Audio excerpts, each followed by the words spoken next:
여호와께서 이와 같이 말씀하시되 모압의 서너 가지 죄로 말미암아 내가 그 벌을 돌이키지 아니하리니 이는 그가 에돔 왕의 뼈를 불살라 죄를 만들었음이라.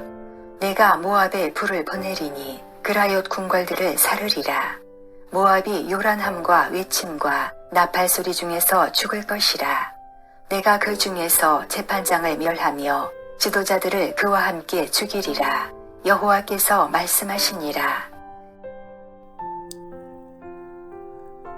이스라엘 주변 10국 중 마지막 6번째로 모압에 대한 심판 예고입니다. 하나님은 모압에 대하여 심판을 선언하시는 이유에 대하여 그가 에돔 왕의 뼈를 불살라 죄를 만들었음이라 라고 말씀하고 있습니다. 이러한 모압의 죄악상은 임신한 여인의 배를 갈랐다는 암몬의 죄악상과 대수를 이루는 것으로 그가 얼마나 생명을 경시하였고 인간의 존엄성을 말살하였는지를 강조하여 말씀하는 것입니다.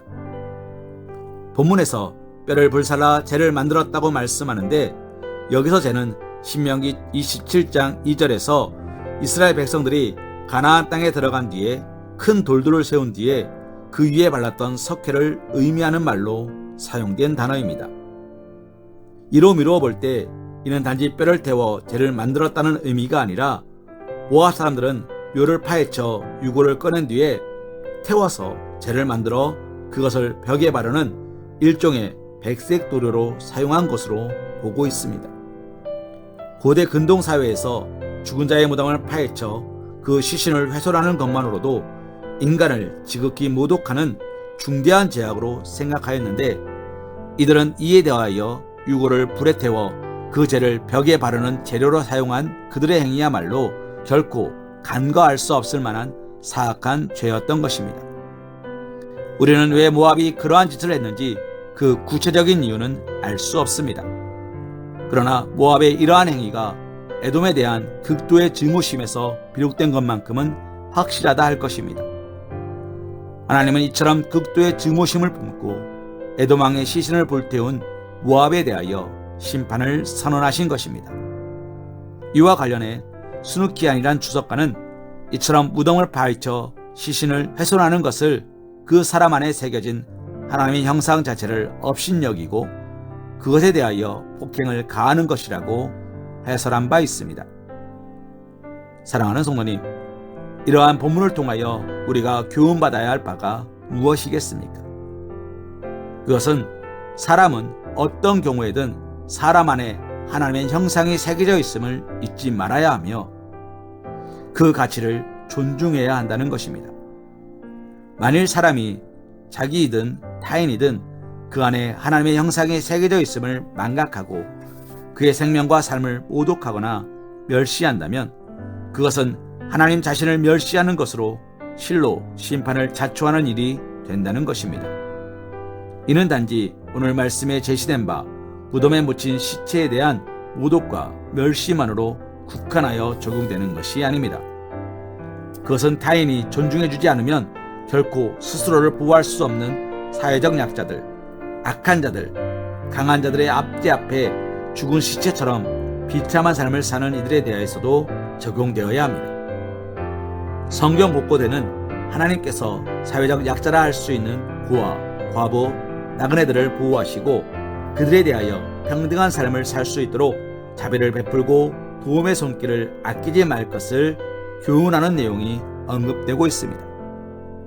이러한 하나님의 말씀은 선민들이 자비와 긍휼의 삶을 살아야 함을 나타내는 것이라 할 수 있습니다. 그러나 이는 더 근본적으로 유약한 자들, 무기력한 자들을 내면에도 하나님의 형상이 있으며 그것을 존중해야 함을 명령하는 것이라고도 할 수 있습니다. 실로 사람 속에 있는 하나님의 형상은 그가 가난하건 부하건 약하건 강건하건 무지하건 박식하건 낮건 높건 상관없이 최우선적으로 존중받아야 하며 또 존중해야 마땅합니다. 그리고 이를 헤아리고 그대로 실천하며 사는 자만이 진정 하나님을 알고 하나님을 경외하는 사람이라 할 수 있는 것입니다. 사랑하는 성도님, 오늘 우리는 우리 자신을 모두가 하나님의 형상대로 창조되었음을 언제 어디서든 잊지 말며 상대가 어떤 형편에 처해 있든 상황이 어떠하든 그 사람의 내면에 하나님의 형상을 바라보고 그를 존중하길 소망합니다.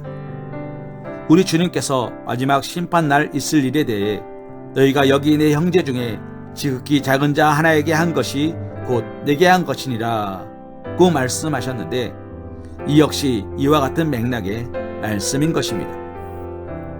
그가 어떤 상황에 처해 있든 그 안에 하나님의 형상이 새겨져 있음을 잊지 않고 그를 존중한다면 그것은 하나님의 아들이신 예수 그리스도 당신 자신에게 한 것과 동일하다는 것이며, 그에 반하는 태도 역시 당신 자신에게 행하는 것과 동일하다는 것입니다. 오늘 말씀을 통해 혹 외모로, 그의 능력 유무로, 빈부 여부로 소홀히 여기는 상대, 멸시하는 이가 없는지 돌아보며 그 안에 새겨진 하나님의 형상을 바라보고 모든 이를 존중하는 삶을 살아가기를 주님의 이름으로 기도합니다. 잠언 14장 31절 말씀으로 오늘의 말씀 묵상을 이어갑니다. 가난한 사람을 학대하는 자는 그를 지으신 이를 멸시하는 자요, 궁핍한 자를 불쌍히 여기는 자는 주를 공경하는 자니라. 아멘.